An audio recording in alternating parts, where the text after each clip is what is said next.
আমার স্বার্থটাকে আমি সমুন্নত রাখবো। কূটনীতিতে কিন্তু এর বাইরে কোনো কথা নাই। স্বার্থ, কূটনীতি মানেই হচ্ছে রাষ্ট্র স্বার্থ। নরেন্দ্র মোদী একজন গরুর সন্তান এবং তিনি হলেন পৃথিবীর সবচেয়ে জ্ঞানী ব্যক্তি। এটা আমাদেরকে মেনে নিতে হবে। ভারতে এই স্টাইলে রাজনীতিটা করছে। কি হিটলারের যে লোগোটা ছিল এসএস স্বস্তিকা, আরএসএস এর লোগোটা কিন্তু সেই এসএস স্বস্তিকা। যে দেশের রাজনৈতিক দল যারা হচ্ছে ভোট লুণ্ঠন করে, ভোট ডাকাতি করে, তাহলে সে দেশের রাজনীতি ধ্বংস করবার জন্য আলাদা করে ভারতের প্রয়োজন হয় না। মোদী যে ক্ষমতা এসেছে সুষ্ঠু নির্বাচনের মাধ্যমে কিন্তু সে ক্ষমতা এসেছে, অর্থাৎ সাধারণ মানুষ এই মনস্তত্ত্বকে পছন্দ করছে। পাকিস্তানকে ডিল করতে হয় ভারতকে, বাংলাদেশকে দুটো জিনিস ডিল করতে হয়। ভারতকে ডিল করতে হয়, সেই সাথে বাংলাদেশের ভিতরে 15 থেকে 20% ভারতীয় দালাল আছে। তো বাংলাদেশকে কিন্তু সরকারকে তাদেরও ডিল করতে হবে। তারা কিন্তু বাংলাদেশের জনগণ, আমি ফেলে দিতে পারবো না।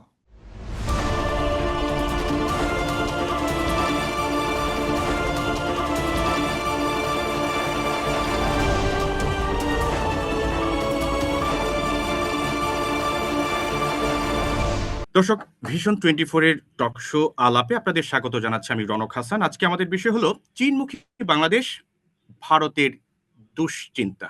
দক্ষিণ এশিয়ার ভূ রাজনীতিতে বাংলাদেশ এখন অন্যতম প্রধান কেন্দ্রবিন্দু। নিঃসন্দেহে একদিকে ভারতের নতুন হাই কমিশনারকে বিশেষ মর্যাদা অর্থাৎ মন্ত্রীর মর্যাদা দিয়ে বাংলাদেশে পাঠিয়ে বার্তা দিচ্ছে, দিলে অন্যদিকে ঢাকার নজরে এখন বেইজিং। প্রধানমন্ত্রী এই মুহূর্তে চীন সফর করছেন।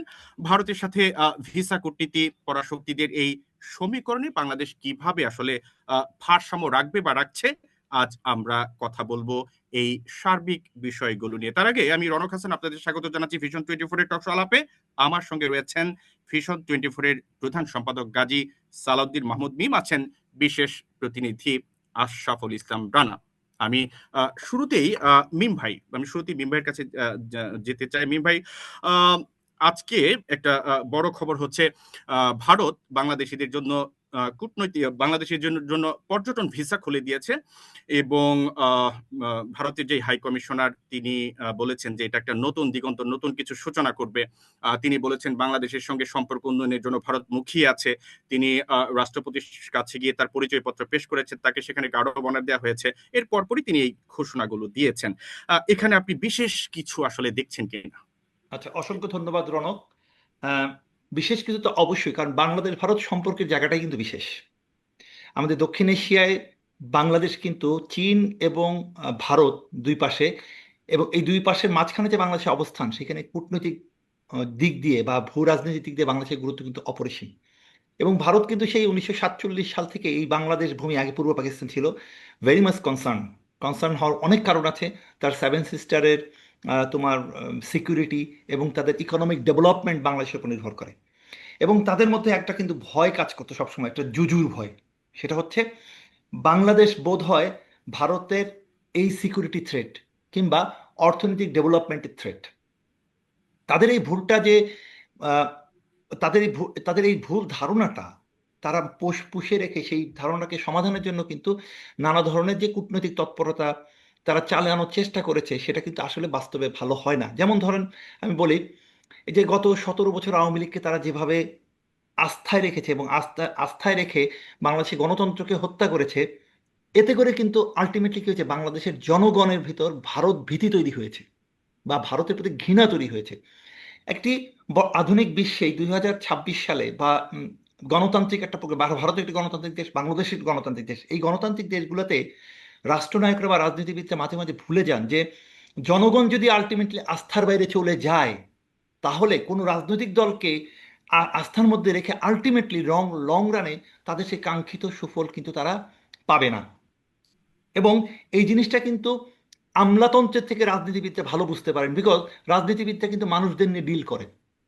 আমরা এখন জানি যে ভারতের নতুন যে হাই কমিশনার ত্রিবেদী, উনি কিন্তু একজন রাজনীতিবিদ। উনি ভারতের রেলমন্ত্রী ছিলেন সোফার, আমি যতদূর মনে পড়ে, এবং জি, জি। পশ্চিমবঙ্গ থেকে উনি লোকসভার সদস্য নির্বাচিত হয়েছিলেন। সো উনি দুবার কেন্দ্রীয় মন্ত্রী ছিলেন। দুবার কেন্দ্রীয় মন্ত্রী ছিলেন। পিপল টু পিপল কানেক্টিভিটি না হলে কখনোই দুই দেশের মধ্যে কোনো মানে যে অস্থিরতাগুলো সেগুলো দূর করা যায় না এবং ভালো কিছু লাভ হয় না। যেমন আমি উদাহরণ দিই, একটু শেষ করি, আমেরিকা এবং কানাডা। আমেরিকা এবং কানাডার মানুষের মধ্যে যাতায়াতে কিন্তু কোনো বাধা নেই, কোনো ভিসা লাগে না, তার অবাধে যাতায়াত করতে পারে। এবং এতে করে কিন্তু কোনো ধরনের, এবং যখন এই জিনিসটা মুক্ত থাকে, মানুষের মানুষের সম্পর্ক থাকে, তখন কিন্তু মানুষের মধ্যে আস্থার জায়গাটা তৈরি হয়। যখন আস্থার জায়গাটা তৈরি হয়, তখন কিন্তু প্রতিবেশী দেশের মানুষের প্রতি, দেশের প্রতি, সরকারের প্রতি ওই দেশের জনগণের একটা শ্রদ্ধার জায়গাও তৈরি হয়। ফলে আলটিমেটলি লং রানে দেখা যাচ্ছে ওই সিকিউরিটি থ্রেট বা ইকোনমিক ডেভেলপমেন্টগুলো কিন্তু অটোমেটিক্যালি কাজে দেয়। ফলে এই জিনিসটাকে আমি খুব ভালোভাবে দেখছি। আরেকটা দিক হচ্ছে, ভারত প্রথমেই কিন্তু আহ, এই বিএনপি গভর্নমেন্ট আসার পরে তারা হয়তো চেয়েছিল আওয়ামী লীগের মতো না পারলেও বিএনপিকে একটু নিজের কোলের মধ্যে রেখে তার মতো করে কাজ করে। কিন্তু তারা আলটিমেটলি দেখেছে যে বিএনপি কিন্তু তাদের সেই যে পুরনো বিএনপি যেভাবে, মানে জিয়াউর রহমানের বিএনপি যেভাবে বাংলাদেশ সরকারকে চালিয়েছে, বিশেষ করে কূটনৈতিক দিক দিয়ে, ভারতের সাথে সম্পর্কের দিক দিয়ে, সেইভাবে এগোচ্ছে। তা না হলে কিন্তু বাংলাদেশের প্রধানমন্ত্রী ভারতকে বাদ দিয়ে আগে চীন সফর করতো না। এই জিনিসটা কিন্তু মুমিন অনেকে ভাই, মনে করে। আসলে আমি হ্যাঁ, এটা নিয়ে আমি স্পেশালি আপনার কাছে আমি আসলে ওকে। জানতে চাইবো। কিন্তু তার আগে একটু আমি একটু রানার কাছে একটু জানতে চাই যে আসলে ভিসা, ভারত তো ভিসা দিল, এই ভিসা নিয়ে দীর্ঘদিন ধরে বাংলাদেশিদের মধ্যে একটা অসন্তোষ ছিল যে ভারত ভিসা দিচ্ছে না, তারা সম্পর্ক স্বাভাবিক করার কথা বলছে কিন্তু ভিসা দিচ্ছে না। যদিও আমরা বাংলাদেশিরা, বাংলাদেশ ভারত ভিসা দেওয়ার আগে, ঘোষণা দেওয়ার অনেক আগে আমরা ভারতীয়দের জন্য ভিসা উন্মুক্ত করে দিয়েছি, বন্ধ করেছিলাম কিন্তু উন্মুক্ত করে দিয়েছি। এখন এই যে একটা অসন্তোষ ছিল, এখন হাই কমিশনার আসার পর ট্যুরিস্ট ভিসা চালুর ঘোষণা দিয়েছে, এইটা কি আসলে দুই দেশের সম্পর্ককে সহজ করার একটা উদ্যোগ কিনা, বা আপনি বিষয়টাকে কিভাবে দেখছেন? নিঃসন্দেহে মানে আমি সহজ এক কথায় যদি বলা যায় তাহলে তো আসলে মানে একটা সিগনিফিকেন্ট ডেভেলপমেন্ট বলতেই হবে। কিন্তু আপনি জানেন যে ভারত বাংলাদেশের সম্পর্ক এই মুহূর্তে যে জায়গাটাতে দাঁড়িয়ে আছে, শুধুমাত্র ভিসা যে তারা খুলে দিয়েছে, এটাই আসলে একমাত্র মানে একটাই আসলে ইন্ডিকেটর না, যে একটা ইন্ডিকেটর দিয়ে আসলে বাংলাদেশের সাথে সম্পর্কটা রাতারাতি পরিবর্তন হয়ে যাবে। ব্যাপারটা আসলে এভাবেও বলা যাবে না। কারণ হচ্ছে আপনি দেখবেন, খেয়াল করবেন যে ভারতের এখন যে রাজনীতির মানে কেন্দ্র, সেই কেন্দ্রে একেবারে সেন্টার পয়েন্টে মানে দুটো জিনিস অবস্থান করছে। একটা হলো মুসলিম বিদ্বেষ, আরেকটা হলো বাংলাদেশ বিদ্বেষ। দুটোই একেবারে খুব কাছাকাছি হয়ে গেছে। যেহেতু মানে লাকিলি হোক আনলাকিলি হোক, মানে বাংলাদেশ যেহেতু মুসলিম মেজরিটির একটা দেশ, মুসলিম সংখ্যাগরিষ্ঠ মানুষের দেশ, ফলে দুইটা জিনিস আসলে এক জায়গায় চলে গেছে। এক জায়গায় চলে যাওয়াতে গোটা ভারতেই আসলে দেখা যাচ্ছে যে বাংলাদেশ বিরোধিতা বা বাংলাদেশ বিরোধী রাজনীতি খুব ব্যাপকভাবে সেখানে বিস্তার লাভ করেছে। আমরা দেখতে পাচ্ছি যে ভারতের প্রধানমন্ত্রী থেকে শুরু করে ভারতের বিজেপি সরকার যারা এখন ক্ষমতায় আছেন, তারা থেকে শুরু করে নিয়মিতই কিন্তু আসলে বাংলাদেশকে টার্গেট করেই বুলিং করে যাচ্ছেন। এবং আমরা দেখতে পাচ্ছি যে রিসেন্টলি যখন হচ্ছে যে বড় ঘটনাটা ঘটলো বিশেষ করে পশ্চিমবঙ্গে, তখন হচ্ছে যে তারা পশ্চিমবঙ্গের বিজেপি সরকার ক্ষমতায় আসার পরে আমরা দেখছি যে প্রতিনিয়তই তারা হচ্ছে যে মুসলমান বাংলা ভাষাভাষী মুসলমানদেরকে তারা বাংলাদেশি আখ্যা দিয়ে, এটা অনেক আগ থেকে এই রাজনীতি তারা করছিল।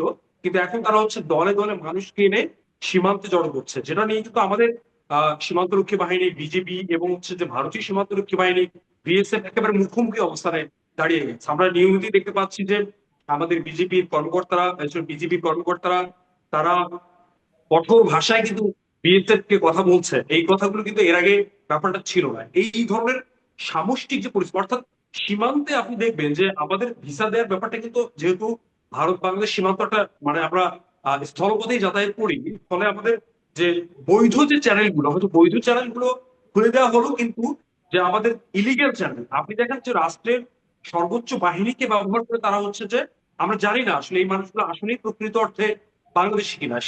তারা চাইলে কিন্তু যদি আসলেই তারা প্রকৃত বাংলাদেশি হতো, তাহলে ভারত সরকার কিন্তু আমাদের সঙ্গে তাদের কূটনৈতিক সম্পর্ক কিন্তু শেষ হয়ে যায় না। তারা চাইলেই বাংলাদেশ সরকারকে বলতে পারতো যে এত পরিমাণ বাংলাদেশি সেখানে অবস্থান করছে, আমরা আপনাদেরকে তথ্য দিচ্ছি, এই মানুষগুলোকে আপনারা বৈধ প্রক্রিয়ায় আপনারা নিয়ে আসেন। এই প্রক্রিয়া কিন্তু সারা বিশ্বে মানে চলো, এবং দুই দেশ মানে আলোচনার মধ্য দিয়ে এই জিনিসগুলো করা হয়। আমরা সেখানে দেখতে পাচ্ছি যে ভারত এই আলোচনাগুলো করেনি, তারপরে তারা কি করেছে, আমাদের অবৈধ চ্যানেলে মানে রাষ্ট্রের বাহিনী হয়ে তারা কি করছে, এই মানুষগুলোকে অবৈধ চ্যানেলে অমানবিক দৃষ্টান্ত স্থাপন করেছে। এই মুহূর্তে বিশ্বের যতগুলো মানে কি বলা যায় মানবিক কি বলে মানবাধিকারের ক্রাইসিস ঘটছে, সেই ক্রাইসিসের জায়গাগুলো এখন ভারত বাংলাদেশ সীমান্ত একটা হয়েছে। এখন এইরকম পরিস্থিতিতে ভারত আমাদের জন্য, বাংলাদেশের জন্য এই আজকে টুরিস্ট ভিসা চালু করে দিয়েছে। হ্যাঁ, এটা অনেকদিন ধরে মানুষের দাবি ছিল, চাওয়া ছিল। ভারতে বিপুল সংখ্যক বাংলাদেশি মানুষ ভ্রমণ করতে যায়, কিংবা বাংলাদেশের সম্পর্কের মধ্যে আত্মীয়তার সম্পর্ক রয়েছে, অসংখ্য মানুষের আত্মীয় রয়েছে ভারতে। তারাও কিন্তু যেতে চায় নিয়মিত। ফলে এই ভিসাটা একটা ভালো সিগনিফিকেন্ট ডেভেলপমেন্ট। কিন্তু ভারত যেভাবে নানা দিক থেকে মানে কথায় বাড়ছে আমাদেরকে, কাজেও তারা আমাদেরকে এখনো ওই সংকটের মধ্যে ফেলে দিয়েছে। এই সংকটগুলো না কাটলে মানে রাতারাতি যে ভারত বাংলাদেশ সম্পর্ক একেবারে ভালো একটা জায়গায় চলে যাবে সেটা কিন্তু বলার এখনো সুযোগ না না আছে। রানা, অ্যাটলিস্ট মনস্তাত্ত্বিক যে একটা দূরত্ব সেটা নিশ্চয়ই কমবে। আমি আপনাকে খুব সংক্ষেপে আমি আপনার কাছে একটু জানতে চাইবো, যেটা মিম ভাইয়ের কাছেও জানতে চেয়েছিলাম, সেটা হচ্ছে যে মন্ত্রীর সমান মর্যাদা দিয়ে যে হাই কমিশনারকে বাংলাদেশে পাঠানো হলো, এই বার্তা দেওয়ার মানেটা কি? মানে এই ধরনের বার্তা বাংলাদেশে কেন দেওয়া হচ্ছে, বা এটার মানে কি এরকম যে বাংলাদেশকে খুব ব্যাপক গুরুত্ব দিচ্ছে ভারত, এবং এত গুরুত্ব দেওয়ার কারণটাই বা কি আসলে আপনার কি মনে হয়? একটু যদি সংক্ষেপে বলেন। বাংলাদেশ বাংলাদেশের ইম্পর্টেন্স কিন্তু ভারতের কাছে এখন যে নতুন করে হয়েছে ব্যাপারটা তা না। বরাবরই ভারতের কাছে বাংলাদেশের ইম্পর্টেন্স ছিল। আমরা দেখেছি এর আগে যারা বাংলাদেশে দায়িত্ব পালন করেছিলেন, যারা হাই কমিশনার হিসেবে, তারাও কিন্তু ভারতে যাওয়ার পরে আমরা দেখেছি যে পরবর্তীতে হয়তো বাংলাদেশের কোনো অ্যাম্বাসেডর হয়েছেন, কিংবা অথবা তারা হচ্ছে যে ভারতের রাজনীতিতে ভালো একটা প্রভাব তৈরি করেছেন। কিন্তু যেমন হর্ষবর্ধন মন্ত্রীর মর্যাদা নিয়ে এর আগে বাংলাদেশে কোনো হাই কমিশনার, আচ্ছা, যদি এটা ভুল না করি, আসেনি। হ্যাঁ, আমি এটা যদি একটা ভুল না করি। ব্যতিক্রমী ঘটনা। কারণ কারণ আমি আমি এর আগে কখনোই হয় নাই যে একজন রাজনীতিবিদ, সরাসরি রাজনীতিবিদ এবং যিনি কিনা কেন্দ্রীয় মন্ত্রী ছিলেন, যাকে একটা দেশের হাই কমিশনার লেভেলে মানে করে পাঠানো হয়েছে। আমি যদি ভুল না করি, একজন হাই কমিশনার বা একজন অ্যাম্বাসেডরের পদমর্যাদা কিন্তু হলো একজন ডেপুটি সেক্রেটারি লেভেলে, মানে অত্যন্ত একজন মানে ডেপুটি সেক্রেটারি, মানে খুবই আমলাতন্ত্রের একটা নিচু স্তরেই বলা যেতে পারে। এইরকম একটা পজিশনে একজন রাজনীতিবিদকে যখন পাঠানো হয়, যিনি কিনা সাবেক একজন মন্ত্রী, ফলে এটাতে একটা মেসেজ তো অবশ্যই আছে। এটা একটা দিক হইতে পারে যে ভারত এই মুহূর্তে বাংলাদেশের সঙ্গে বৈধ চ্যানেলে খুব বেশি কথা বলতে পারছে না তারা, বা কথা বলছেও না তারা। আমরা দেখেছি যে এর আগের যিনি মানে যার আন্ডারে আসলে ভারতের সবচেয়ে বড় রাজনৈতিক বিপর্যয় বাংলাদেশে হয়েছে, যিনি কয়েকদিন আগে চলে গেলেন, আহ, তার সময় তার মতো করে আমার মনে হচ্ছে যে তার মতো আসলে কোনো একজন আমলাকে এই মুহূর্তে ভারত এখানে বসাতে চাইছে না। একজন মানে রাজনীতিবিদকে তারা বসাতে চাইছে, যিনি কিনা সরাসরি ভারতের প্রধানমন্ত্রী নরেন্দ্র মোদী এবং হচ্ছে অমিত শাহ, ভারতীয় বিজেপির এখন যিনি সবচেয়ে দ্বিতীয় পাওয়ারফুল ব্যক্তি, তাদের হয়ে সরাসরি যিনি কিনা হচ্ছে যে বাংলাদেশ সরকারের ডিল করবেন, এইরকম একজন ব্যক্তিকে তারা হয়তো বা এখানে সেটেল করার চেষ্টা করা হচ্ছে। যে কারণে আসলে এই দীনেশ ত্রিবেদীকে হয়তো বাংলাদেশের হাই কমিশনার করে পাঠানো হয়েছে বলে আমার একটা ব্যক্তিগত ধারণা। আমি রনক, রানা, আমি কি ধন্যবাদ একটু অ্যাড আপনাকে। করতে পারি? আমি ওর সাথে জি লাইনে জি, প্লিজ এক প্লিজ লাইন, প্লিজ। সেটা হচ্ছে দুটো জিনিস। একটা হচ্ছে উনি তো একসময় মন্ত্রী ছিলেন। যিনি একসময় মন্ত্রী ছিলেন তাকে তো নিশ্চয়ই ডেপুটি সেক্রেটারি পদে দেওয়া তার স্ট্যাটাস চায় না। এবং এখানে কিন্তু বলা হয়েছে যে এটা একটা প্রোটোকল, যে মন্ত্রী উনি কিন্তু ক্যাবিনেট মেম্বার বলতে যা বুঝে তা না, এটা প্রোটোকল। তার মানে ওনার যে পূর্ববর্তী অবস্থানটা, সেই অবস্থানটাকে সম্মান রেখে ব্যালেন্স করা হয়েছে, এটা একটা দিক। আরেকটা দিক হচ্ছে ইটস এ ইন্ডিকেটর যে বাংলাদেশকে তারা গুরুত্ব দেয়, এবং বাংলাদেশ ভারতের জন্য আসলেই গুরুত্বপূর্ণ। আমরা বাংলাদেশিরা মনে করি, অনেকেই বলি যে আমরা ছোট দেশ, ভারত বড় দেশ। নো, আমরা ছোট দেশ হইলেও স্ট্র্যাটেজিক্যালি পজিশনের কারণে আমরা অনেক রোল প্লে করতে পারি ভারতের জন্য। ভারত সেটা অনুভব করে। ইয়েস। এবং এই জন্যই কি ভারত এত উদ্বিগ্ন বা দুশ্চিন্তা করছে? মিম ভাই, আমি এই প্রশ্নটা হুম আপনার কাছে করতাম যে প্রধানমন্ত্রী এই মুহূর্তে চীন সফর করছেন। হুম উনি তার আগে মালয়েশিয়া সফর করেছেন। মালয়েশিয়া থেকে তিনি চীনে গেছেন, সেখানে একটা আন্তর্জাতিক একটা কনফারেন্সে তিনি অংশগ্রহণ করেছেন। তারপর প্রধানমন্ত্রীর সঙ্গে আজকে আমরা বৈঠক করতে দেখলাম, বেশ কয়েকজন মন্ত্রীর সঙ্গেও তিনি বৈঠক করেছেন।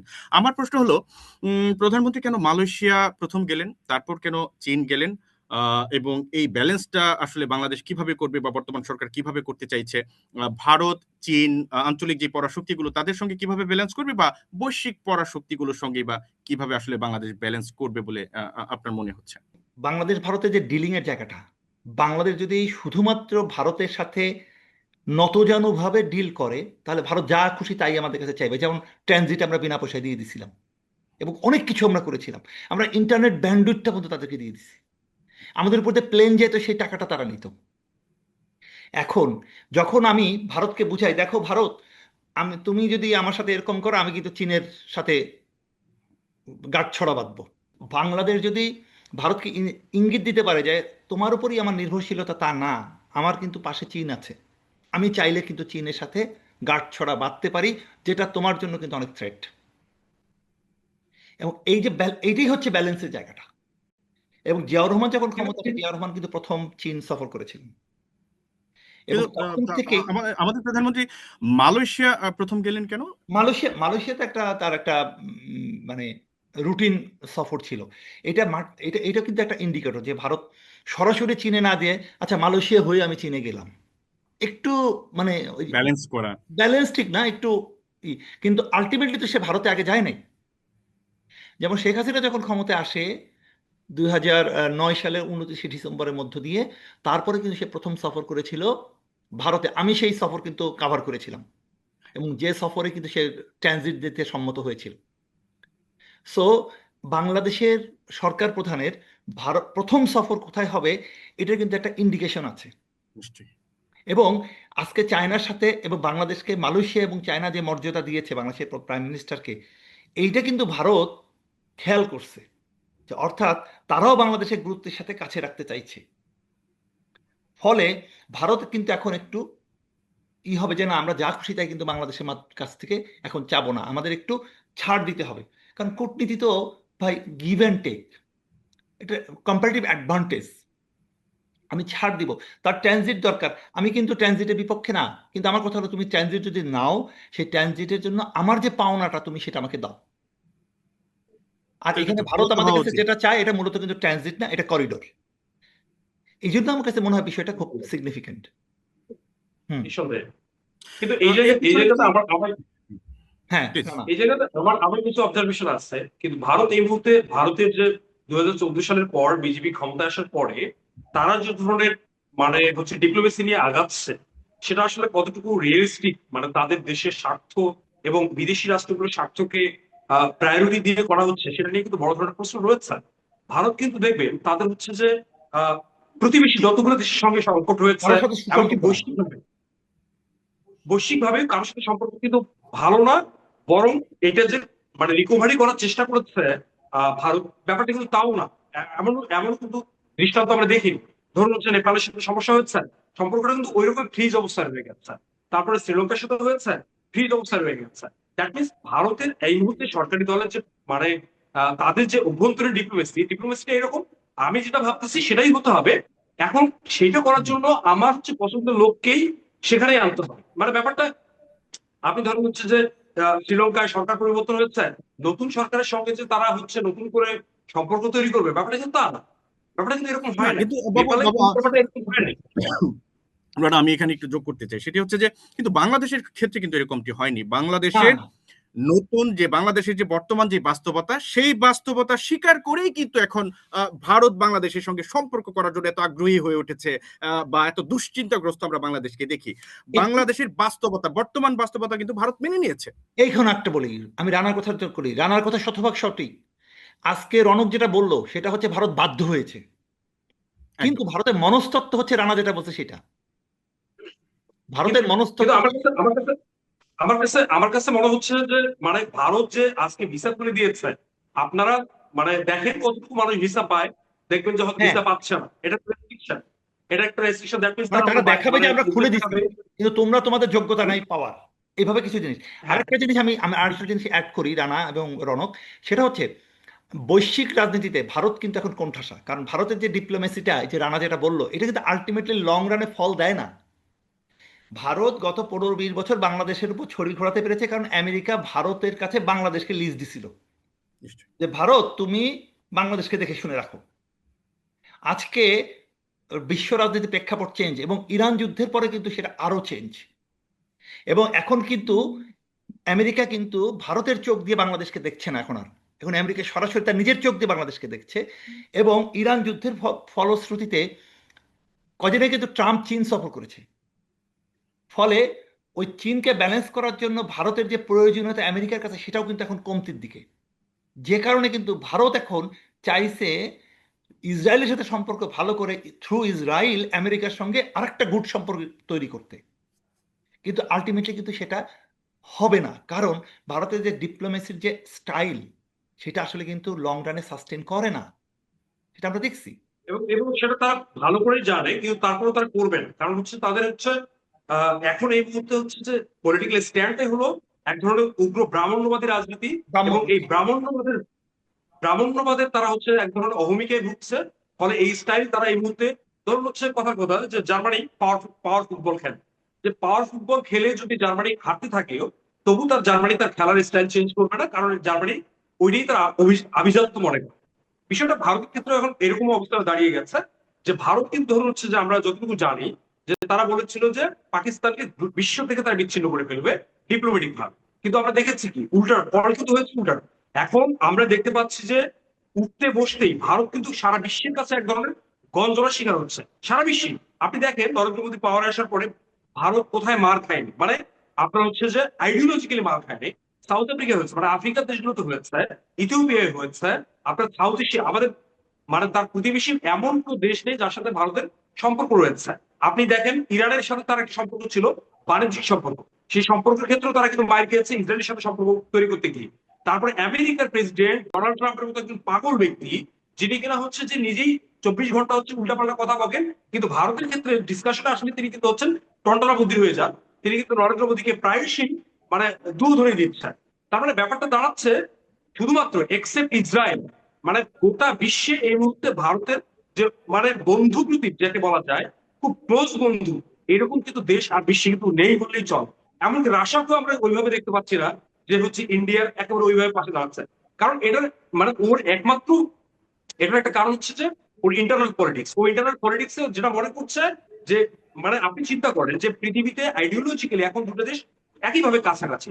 যেমন হচ্ছে ইসরায়েল, তারা মনে করেছে আপনার 2000 বছর আগে বা 2500 বছর আগে এই ল্যান্ডে আমাদের পূর্বপুরুষরা বাস করেছিল, সেই জন্য 2500 বছর থেকে কে না কে এসে এই ল্যান্ড আমি দখল করতে হবে, গোটা আরব ল্যান্ডে আমার আমার ল্যান্ড সেটা, যেটা তারা বলছেন যে আমার হলো প্রফেট সুলাইমান আলাইহিস সালাতু ওয়াস সালামের যে পবিত্র ইসরায়েল রাষ্ট্র বা ইসলামিক রাজ্য যেটা ছিল সেটা তারা করার চেষ্টা করছে, যেটা যেটা যদিও বা প্রফেট সুলাইমান আলাইহিস সালাতু ওয়াস সালামের সেই রাজ্য ছিল হলো মানবিকতার সর্বোচ্চ দৃষ্টান্ত, কিন্তু তারা হচ্ছে অমানবিকতার দৃষ্টান্ত স্থাপন করে একটা গোটা আরব ল্যান্ডকে দখল করতে চাচ্ছে, যে কারণে গোটা পৃথিবীকে হত্যা করতে করার প্রয়োজন হলো ইসরায়েল করতে রাজি। একইভাবে আমরা দেখতে পাচ্ছি সেম লাইনে কথা বলছে ইন্ডিয়া। ইন্ডিয়া হচ্ছে যে ইসরায়েলের স্যাটেলাইট রাষ্ট্র হিসেবে কথা বলছে, তারা তারা বলছে যে আফগানিস্তান এমনকি ইরান পর্যন্ত, এদিকে মিয়ানমার পর্যন্ত, বাংলাদেশ, পাকিস্তান, সবগুলো দেশই নাকি গ্রেটার ইন্ডিয়া, যারা কিনা ওই যে আর্যরা একসময় এসেছিল গঙ্গা নদীর তীর থেকে এসে তারা এই ল্যান্ডে মানে রাজ্য দখল করেছিল, সেই ল্যান্ডে গ্রেটার হিন্দু রাষ্ট্র তারা প্রতিষ্ঠা করবে। ওই যে একই সিমিলার লাইনে আপনি যেভাবে কথা বলেন না কেন, ইউরোপিয়ানরা কিন্তু ইসরায়েলদের পছন্দ করে না, কিন্তু যে কোনো কারণে ইকোনমিক ভাবে মানে তারা এক ধরনের বাউন্ড জায়গা আছে যেখানে তারা ইসরায়েলকে সাপোর্ট করতে বাধ্য হচ্ছে। সেম একটা পরিস্থিতি, যেহেতু 130 কোটি মানুষের দেশ ইন্ডিয়া, এখানে প্রচুর পরিমাণে রপ্তানি সুযোগ রয়েছে, যে কারণে এই দেশগুলো মানে ভারত পছন্দ না করলেও কিন্তু হলো মানে ভারত কাছে রাখতে চাইছে বাজারের কারণে, তার অর্থনৈতিক মানে গুরুত্বের কারণে। বিষয়টা কিন্তু এই লেভেলে আছে, কিন্তু ভারত সেটা মনে করতে পারছে না। ভারত মনে করছে আমি যে স্টাইলে খেলতেছি এই স্টাইলটাই হয়তো বা মানে সঠিক স্টাইল, নরেন্দ্র মোদী একজন গরুর সন্তান এবং তিনি হলেন পৃথিবীর সবচেয়ে জ্ঞানী ব্যক্তি, এটা আমাদেরকে মেনে নিতে হবে। ভারত এই স্টাইলে রাজনীতিটা করছে, সবাই আসলে হাসছে, তাচ্ছিল্য করছে ভারতকে, ব্যাপারটা কিন্তু আমার কাছে এরকমই মনে হচ্ছে। এখানে একটু অ্যাড করি, এটা ভারত এটা করতে পারে দুইটা কারণ। একটা হচ্ছে কি যে ব্রাহ্মণ্যবাদের মধ্যে যেটা আমি শ্রেষ্ঠ ব্লু ব্লাড, আমরা তোমরা খেয়াল করে দেখি হিটলারের যে লোগোটা ছিল এসএস স্বস্তিকা, আরএসএস এর লোগোটা কিন্তু সেই এসএস স্বস্তিকা। সো এখানে একটা সিমিলারিটি। আর একটা জিনিস হচ্ছে মোদি বা ভারত এটা কেন পারে, কারণ ভারতের জনগণের মনস্তত্ত্ব কিন্তু আজকে সেই জায়গায় চলে গেছে। কারণ আমরা জানি ভারতের নির্বাচন কিন্তু সুষ্ঠু হয়, তার মানে মোদি যে ক্ষমতা এসেছে সুষ্ঠু নির্বাচনের মাধ্যমে কিন্তু সে ক্ষমতা এসেছে, অর্থাৎ সাধারণ মানুষ এই মনস্তত্ত্বকে পছন্দ করছে, এবং যেটা কিন্তু ভারতের জন্য লং রানে কিন্তু আসলে কোনো ভালো ফল দিবে না। ধরুন আজকে ভারতে 20 কোটি মুসলমান বাস করে, 20 কোটি মুসলমান ভারতে কালকে রাতারাতি নাই, তাহলে কি বিজেপি থেমে যাবে? বিজেপি কিন্তু থামবে না। না, বিজেপি হচ্ছে তার মানে তারা তখন হচ্ছে যে এই যে নিম্ন বর্ণের মানুষ যারা আমরা আমরা এটা কিন্তু আমরা বলছি না, এই আধুনিক যুগে কোনো কাজকে আমরা বিশ্বাস করি না। কথা হলো তারা এটা করে, এখনো ভারতে 234টা কাস্টিং ব্যবস্থা রয়েছে। এই নিম্ন বর্ণের মানুষ তাদের ভাষায় তাদের উপর কিন্তু তারা নিপীড়ন অত্যাচার চাপিয়ে দেবে।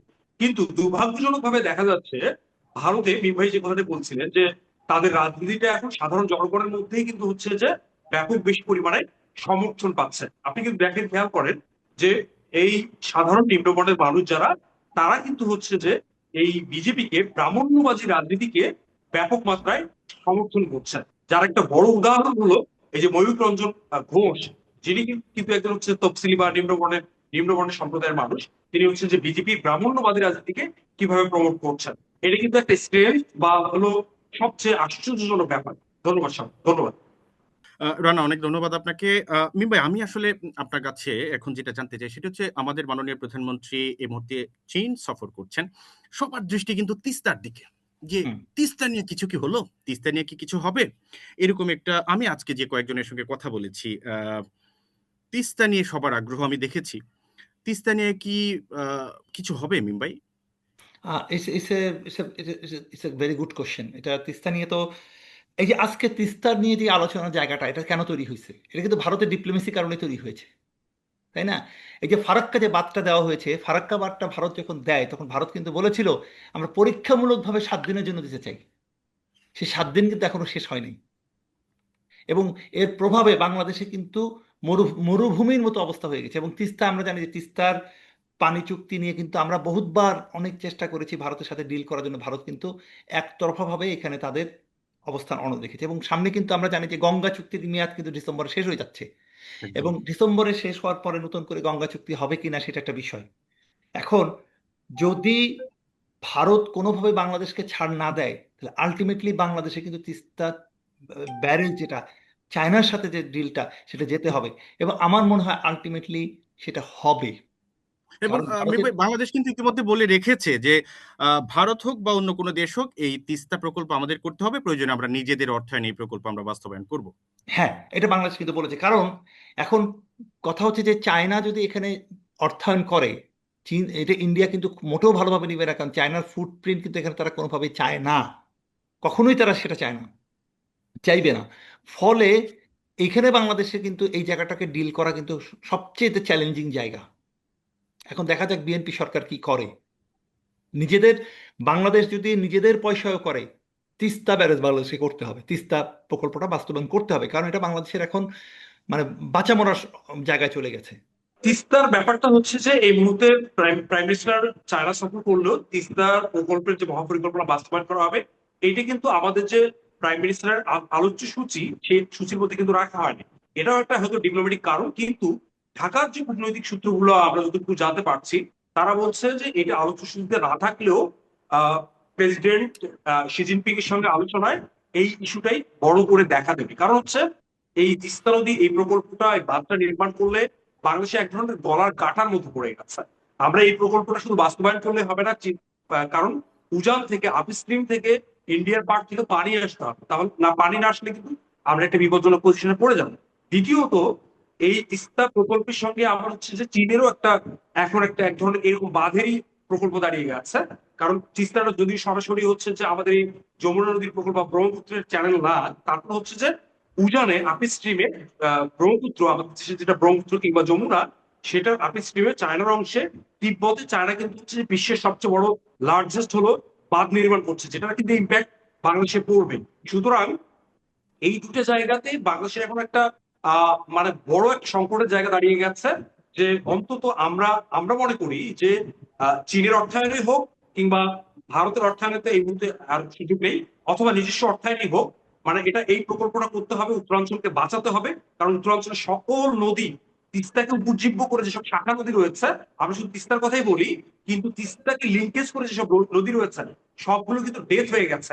একই অবস্থা কিন্তু হচ্ছে যে ব্রহ্মপুত্রকে লিঙ্কেজ করে যত নদী রয়েছে, জামালপুর, ময়মনসিংহ, কিশোরগঞ্জ অঞ্চলে, সেগুলো কিন্তু ডেথ হয়ে গেছে, যেটার উপর কিন্তু বাদ দিচ্ছে হলো চায়না। সেই সকল বিষয়গুলোকে ম্যানেজ করে বাংলাদেশকে কিন্তু হচ্ছে যে চায়না এবং ভারতকে ডিল করতে হবে এবং তিস্তা প্রকল্প বানাতে হবে। সেটা কিন্তু আমাদের মাথায় রেখেই কাজটা করতে হবে। ধন্যবাদ সবাইকে। আর দুটো প্রশ্ন দুজনের কাছে আছে। শেষের আগের প্রশ্নটি হচ্ছে, সরকার সবার সঙ্গে বন্ধুত্ব রেখে আসলে নিজেদের স্বার্থ ঠিকঠাক মতো রক্ষা করে এগিয়ে যেতে পারবে? আপনার আসলে মতামতটা। আসলে কি, সব না পারার কিছু নাই। সবার সাথে বন্ধুত্ব বলতে যেটা বোঝায়, বাংলাদেশে আসলে কি, যেমন ইন্টারন্যাশনাল রিলেশনশিপের জায়গাটা কি, ইন্টারন্যাশনাল রিলেশনশিপের জায়গাটা হচ্ছে আমার স্বার্থটাকে আমি সমুন্নত রাখবো। কূটনীতিতে কিন্তু এর বাইরে কোনো কথা নাই। স্বার্থ, কূটনীতি মানেই হচ্ছে রাষ্ট্র স্বার্থ। এখন ভারত এমন একটা রাষ্ট্র, তার সাথে রাষ্ট্র স্বার্থ সম্পূর্ণ বজায় রাখতে গেলে, অক্ষুণ্ণ রাখতে গেলে তার সাথে বন্ধুত্বটা হয় না। যেটা কিন্তু রানাও বলেছে যে ভারতের সাথে কিন্তু কোনো রাষ্ট্রের বন্ধুত্ব সুলভ সম্পর্ক নাই, কারণ ভারত কিন্তু ছাড় দেয় না, ভারত ছাড় দেয় না। ফলে এই জায়গাটা কিন্তু এই জায়গাটা কিন্তু বাংলাদেশের জন্য অনেক কঠিন। বাংলাদেশের জন্য সহজ হতো যদি সার্কটা থাকতো। কারণ হচ্ছে একটা জিনিস খেয়াল করে দেখবা যে ভারত কিন্তু সবসময় যে কোনো ইস্যু দ্বিপাক্ষিক সমাধানের দিকে চায়, তারা কিন্তু বহুপাক্ষিক সমাধানের পথে হাঁটতে চায় না। যদি আজকে সার্ক থাকতো, সার্ক শক্তিশালী থাকতো, তাহলে কিন্তু ভারত যা ইচ্ছা তাই এইভাবে করতে পারতো না, অন্যান্য রাষ্ট্রগুলোর একটা প্রেশার থাকতো। এবং ভারত যে সার্ককে ইনঅ্যাক্টিভ করে রাখছে এটা একটা কারণ। সো বাংলাদেশকে, আমার অভিজ্ঞতা বলে যে বাংলাদেশের উচিত সার্ককে আরো স্ট্যান্ড করার জন্য কিছু একটা করা, কিংবা বাংলাদেশের এই যে বিমস্টেক বা অন্যদিকে যে ফোরামগুলো আছে এই দিকে তাদের অবস্থানকে আরো সুদৃঢ় করা। এমনকি হতে পারে চায়নাকে নিয়ে নতুন একটা সার্কের মতো একটা সংগঠনও হতে পারে। তাহলে কিন্তু ভারতের সাথে বাংলাদেশের ডিল করা সম্ভব। সো এই ডিলগুলো করার ক্ষেত্রে বাংলাদেশ তো কারোর সাথে শত্রুতা করতে যাবে না। বাংলাদেশের স্ট্র্যাটেজি, বাংলাদেশের মানুষের মনস্তত্ত্ব এরকম না যে বাংলাদেশ কারোর সাথে শত্রুতা করতে যাবে। এখন ভারতের সাথে বা অন্য কোনো দেশের সাথে নিজের স্বার্থ রক্ষার্থে ওই দেশ যদি বাংলাদেশের উপর বিলা হয়, সেটা কিন্তু বাংলাদেশের করার কিছু থাকে না। সেটা সেটা সেই সেই জায়গাটা মেনে নিয়েও বাংলাদেশকে রাষ্ট্র স্বার্থের দিকে চিন্তা করতে হবে। মিম ভাই ধন্যবাদ।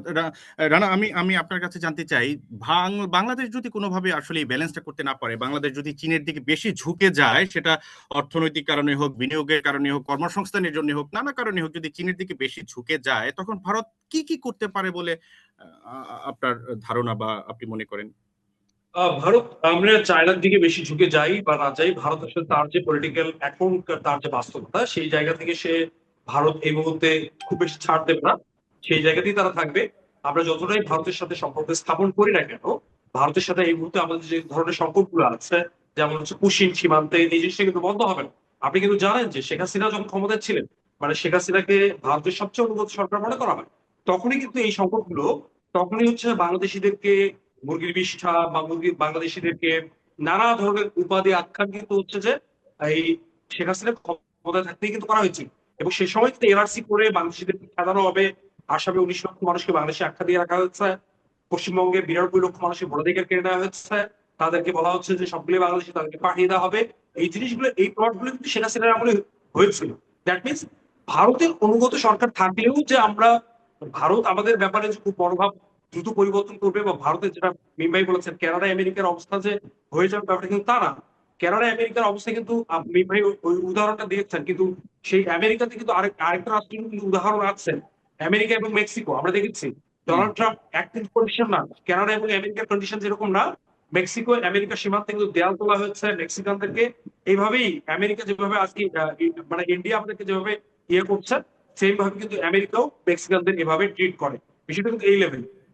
তো যেটা ব্যাপারটা দাঁড়াচ্ছে, যে আরেকটা যে বিষয়টা আপনি বলছেন যে ব্যালেন্সটা করতে পারলে কি হবে, ব্যালেন্সের ব্যাপারটা হচ্ছে যে ব্যালেন্স আপনি আসলে কখনোই কারোর মানে সম্পূর্ণ স্বার্থ রক্ষা বা মন রক্ষা করে চলতে পারবেন না। সবার আগে কিন্তু আপনার জনগণের স্বার্থকেই যে রক্ষা করতে পারবে, সেই আসলে প্রকৃত অর্থেই আসলে, যদি প্রকৃত অর্থে যদি আপনি জনগণের চিন্তাটা করেন, তাহলে আপনি মোটামুটি ভাবে হলো মানে পরস্পরের স্বার্থগুলো রক্ষা করে চলতে হবে। আপনি নিঃসন্দেহে ভারত ছাড়া কিন্তু আমরা বাংলাদেশে চলতে পারবো না। ভারতকে প্রয়োজন। কিন্তু ঘটনা হলো কতটুকু আপনি জনগণের স্বার্থ রক্ষা করে চলবেন। দ্বিতীয়ত যে জায়গাটা আছে, আপনি কি ঢালাও ভাবে চীনমুখী হতে পারবেন কিনা। কারণ হচ্ছে আপনাকে এটাও মাথায় রাখতে হবে, চায়না কিন্তু হলো একটা মানে স্রেফ বিশ্বের মহাজন। সে কিন্তু হচ্ছে যে ব্যবসা ছাড়া, ডিল ছাড়া, ব্যবসা ছাড়া কিন্তু আসলে আলটিমেটলি আসলে মানে কিছু বোঝে না। একজন মহাজন যেমন হচ্ছে যে মানে সুদ মুনাফা অর্থ ছাড়া কিছু বোঝে না, চায়নাও কিন্তু আসলে ওইটা ছাড়া কিছু বোঝে না। অর্থাৎ বাংলাদেশের আসলে দুই দিকেই খুব সাবধানতার সাথে এগুতে হবে। কারণ হচ্ছে যে আমাদের বন্ধু হিসেবে যারা আছেন, প্রত্যেকে কিন্তু ব্যাপক মাত্রায়, তাদের ক্ষেত্রে তারা কিন্তু ব্যাপক মাত্রায় স্বার্থপর। সেজন্য বাংলাদেশের উচিত নিজের স্বার্থ এবং শক্তিশালী। প্রায়োরিটিটা মানে বুঝে নেয়। জি। ধন্যবাদ রানা। মিম ভাই, আমি আমি এই প্রশ্নটাই আপনার কাছে করতে চাই, পাশাপাশি আমি বলতে চাই যে বাংলাদেশের আসলে এই মুহূর্তে কি করা উচিত বলে আপনি মনে করেন সার্বিক পরিস্থিতিতে? এই যে যে বাংলাদেশ সরকার এখন ডিপ্লোমেসিতে যেভাবে আগাচ্ছে ইন্ডিয়া এবং চায়নাকে, আমি মনে করি যে বাংলাদেশের সরকার কিন্তু রাইট ট্র্যাকে আছে, ভুল না। কারণ এর চেয়ে বেশিও কিন্তু চীনের দিকে ঝোঁকা যায় না। চীনের দিকে ঝোঁকা কিন্তু দুইটা রিস্ক আছে। একটা হচ্ছে তাতে ভারত প্রচণ্ড রকম বিলা হবে। দ্বিতীয় হচ্ছে চীন কিন্তু, যেটা রানা বলল, মহাজনী আচরণ আছে। চীন কিন্তু আগে সরকারকেও কিন্তু বাহাবা দিয়ে গেছে, আওয়ামী লীগ সরকারকে। ফলে চীন হলো যেখানে টাকা আছে, যেখানে তার স্বার্থ আছে, সেখানে সে আছে। তার এথিক্স বলে কিছু নাই এই জায়গায়, পলিটিক্যাল এথিক্স বলে কিছু নাই। ফলে সরাসরি চীনের দিকে বেশি ঝোঁকা আমাদের রিস্ক, আবার ভারতের দিকেও বেশি ঝোঁকা। আমাদের একটা সুবিধাজনক জায়গা আছে, আমরা কিন্তু পুরোপুরি না ঝুঁকেও চীনকে আমরা বলতে পারি দেখো তোমার দিকে বেশি ঝুঁকলে কিন্তু ভারত আমার সমস্যা। ভারতকে আমরা বলতে পারি দেখো তো ভারত চীনের তোমার দিকে বেশি ঝুঁকলে কিন্তু চীন আমার সমস্যা। অতএব তুমি আর আমি মাঝখানে থাকি, আমাকে শান্তিমতো থাকতে দাও। বাংলাদেশে কিন্তু এই রোলটা প্লে করার সুযোগ আছে, কিন্তু বাংলাদেশে একটা বড় চ্যালেঞ্জ আছে। আমি যেটা বলি, বাংলাদেশের চ্যালেঞ্জটা হচ্ছে যেমন পাকিস্তানকে ডিল করতে হয় ভারতকে, হ্যাঁ, সম্পর্কের ক্ষেত্রে বাংলাদেশকে দুইটা জিনিস ডিল করতে হয়। ভারতকে ডিল করতে হয়, সেই সাথে বাংলাদেশের ভিতরে 15 থেকে 20% ভারতীয় দালাল আছে। এই সংস্কৃত মনা, বাম, তারপরে তোমার আওয়ামী লীগ, এগুলো সব হচ্ছে ভারতীয় দালাল, যারা সব সময়, এবং একটি সাম্প্রদায়িক গোষ্ঠী, তারা সব সময় ভারতের পারপাস সার্ভ করার জন্য উখিয়ে থাকে আর কি। তো বাংলাদেশকে কিন্তু সরকারকে তাদেরও ডিল করতে হবে, তারা কিন্তু বাংলাদেশের জনগণ, আমি ফেলে দিতে পারবো না। এই চ্যালেঞ্জটা সবচেয়ে বড় চ্যালেঞ্জ, এদেরকে কারণ ডিল করে আমরা এই জায়গায় কিভাবে কিন্তু একটা আগাবো। মজার ব্যাপার বলবো। হ্যাঁ, একটু মজার বলি, ব্যাপার আমি ভাই যে রানা, হ্যাঁ বলি, আমি শেষ করি। যেমন এই যে এই যে পলাশবাড়িতে যে মন্দিরের বিষয়টা হচ্ছে, আমরা এটাকে যতভাবেই ধর্মীয় দৃষ্টিকোণ দিয়ে দেখি না কেন, এর পেছনে কিন্তু একটা রাজনীতি আছেই। ভারতের কূটনীতি তাই। এই রাজনীতিগুলো কাকে দিয়ে হচ্ছে? ভারত সরাসরি করতেছে, আমাদের দেশের জনগণকে দিয়ে তো করানো হচ্ছে। আজকে আমাদের কালচারাল ফ্রন্ট যে কাজগুলো করে ভারতের হয়ে, ওরা তো আমাদেরই জনগণ। তো এদেরকে আমরা ডিল করবো কিভাবে? এদেরকে ডিল না করতে পারলে তো আমি ভারতকে ডিল করবো কোন জায়গা দিয়ে? তো বাংলাদেশের জন্য এটা অনেক বড় চ্যালেঞ্জ। যে ভারতের যারা মুসলমান এখন নিপীড়িত হচ্ছে, তারা কিন্তু কখনোই হচ্ছে যে পাকিস্তান কিংবা বাংলাদেশের হুম। পক্ষে কখনো কথা বলবেন বলেন, মানে সেই জন্য তাদেরকে ওই ডিলটা করতে হয় না। বাংলাদেশের একটা একটি বড় চ্যালেঞ্জ শুধুমাত্র ধর্মের, আমি ওই জায়গা থেকে দেখছি না, কাউকে আলাদা করে দেখার সুযোগ নেই, কিন্তু বাংলাদেশে বড় একটা রাজনৈতিক শ্রেণী আছে যারা কিনা হচ্ছে যে ব্যাপক মাত্রায় হচ্ছে যে মানে ব্যাপক মাত্রায় যেটাকে দিয়ে যাচ্ছে। সেজন্য আমি একটা কথা বরাবরই বলি যে যে দেশের রাজনৈতিক দল যারা হচ্ছে ভোট লুণ্ঠন করে, ভোট ডাকাতি করে, তাহলে সে দেশের রাজনীতি ধ্বংস করবার জন্য আলাদা করে ভারতের প্রয়োজন হয় না। যে দেশের শিল্পপতিরা বাংলাদেশের শিল্পের বিস্তারই ঘটানো, ভূমিদস্যু, সাধারণ মানুষের জমি দখল করে লুটপাট করে, তাহলে সে দেশের অর্থনীতি ধ্বংস করবার জন্য আলাদা করে ভারতের প্রয়োজন হয় না।